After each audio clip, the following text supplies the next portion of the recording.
नमस्कार, आप देख रहे हैं लाइव सिटीज। मैं हूं अयाज। अभी गोपालगंज में रालोसपा के राष्ट्रीय अध्यक्ष चिराग पासवान पहुंचे हुए हैं। उन्होंने अभी प्रेस वार्ता की। प्रेस वार्ता के दौरान क्या कुछ कहा, वो सभी बातें हम आपको सुनाएंगे लाइव सिटीज पर, क्योंकि उन्होंने प्रेस वार्ता के दौरान कई ऐसे बातें कही। नीतीश कुमार मुख्यमंत्री पर भी हमला किया। वो सारी बातें आपको हम सुनाते हैं। सुनिए क्या कहा चिराग पासवान ने। आप सब लोग मौजूद थे। मन से अपने संबोधन में कई विषयों का मैंने जिक्र किया जो बिहार से जुड़े हुए महत्वपूर्ण विषय हैं। आज संजोगवश गोपालगंज में जो एक उपचुनाव हो रहा है, उसमें जिस तरीके से एक दुर्भाग्यपूर्ण घटना घटी और सुभाष जी का जिस तरीके से निधन हुआ और उसके बाद भारतीय जनता पार्टी के द्वारा उनकी धर्मपत्नी जी को वहां से लड़ने का टिकट दिया गया, कुसुम जी को, लोक जनशक्ति पार्टी रामविलास मजबूती से उनकी दावेदारी का, उनकी उम्मीदवारी का समर्थन करती है। और ये समर्थन के पीछे कारण है बहुत बड़ा। लोक जनशक्ति पार्टी रामविलास ने, हमारे नेता आदरणीय रामविलास पासवान जी ने हमेशा से बिहार और देश हित को सबसे ऊपर रखा है। लोक जनशक्ति पार्टी रामविलास ने जब भी कोई फैसला लिया है, वो प्रदेश हित को मद्देनजर रखते हुए ही वो फैसला लिया गया है।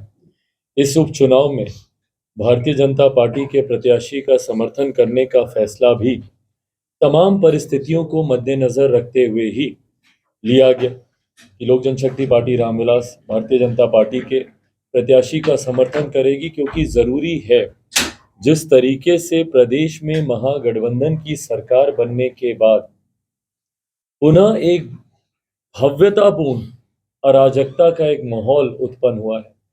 बिहार का शायद ही कोई जिला, तो भूल ही जाइए, शायद ही कोई ऐसा प्रखंड होगा जहां पे आए दिन हत्या, अपराध, लूटमार, डकैती, बलात्कार जैसी घटनाएं सुर्खियां नहीं बन रही हैं। ऐसे में जरूरी है मजबूत जनप्रतिनिधियों का चुनकर बिहार की विधानसभा में जाना। ये निर्णय कि हम लोग भाजपा की प्रत्याशी का समर्थन करेंगे, इसी उद्देश्य के साथ लिया गया है।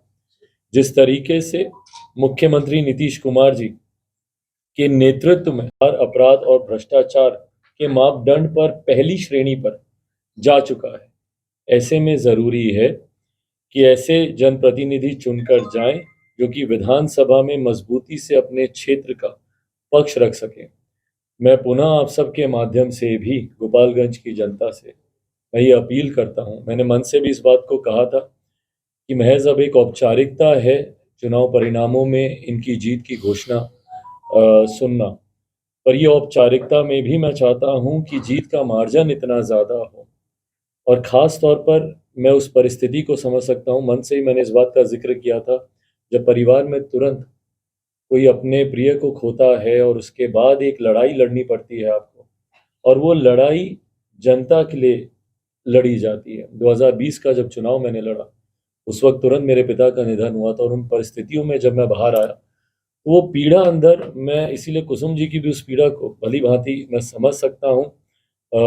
मैं जानता हूँ कि किस परिस्थितियों में, किस मानसिकता के साथ वो चुनाव लड़ रही हैं। पर मैं जनता से बस इतना ही आग्रह करूँगा कि मेरे नेता भी यही चाहते, अगर वो होते, वो खुद यहाँ पर आते, अगर वो होते, पर मैं यही चाहूँगा कि सही मायनों में उनको श्रद्धांजलि, मेरे नेता आदरणीय रामविलास पासवान जी को, सुभाष जी को, सही मायनों में बिहार की जनता उनको, गोपालगंज की जनता उनको श्रद्धांजलि कुसुम जी की जीत के माध्यम से दे, यही आग्रह मैं इस कार्यक्रम के साथ भाई देखिए, फिलहाल जो घोषणा हम लोगों ने की है वो दोनों उपचुनाव में समर्थन को लेकर है। मेरी अभी कुछ दिनों पूर्व 3 रात पहले मेरी केंद्रीय गृह मंत्री अमित शाह जी से एक लंबी मुलाकात हुई और कई बिंदुओं पर हम लोगों ने चर्चा की। और इस महीने आने वाले दिनों में पुनः मेरी उनसे मुलाकात होगी। देश के प्रधानमंत्री आदरणीय नरेंद्र मोदी जी से भी मुलाकात तय है आने वाले दिनों में। गठबंधन को लेकर औपचारिक घोषणा उन मुलाकातों के बाद की जाएगी। समर्थन को लेकर इन दोनों उपचुनाव में ये घोषणा पहले भी कर दी गई थी और प्रचार में मैं मौजूद था। ये व्यक्तिगत लड़ाई तो है ही नहीं ना मेरी मेरी क्या, मेरे नेता, मेरे पिता ने भी कभी कोई व्यक्तिगत लड़ाई तो कभी लड़ी नहीं। कहते हैं कि हम हनुमान हैं, उस हनुमान मैं उनके प्रश्न का एक जवाब में कंप्लीट कर देता हूँ।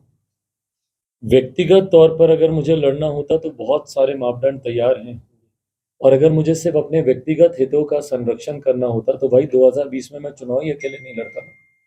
2020 में हर कोई ये मानेगा कि भाजपा के साथ मेरे संबंध उस वक्त भी बहुत खूबसूरत थे, और जितनी सीटें मुझे उस वक्त भी दी जानी थी चुनाव लड़ने के लिए, मैं अगर उतनी सीटों पर चुनाव लड़ता, स्ट्राइक रेट कम से कम 90-95% रहता, अधिकांश सीटें हम लोग जीतते।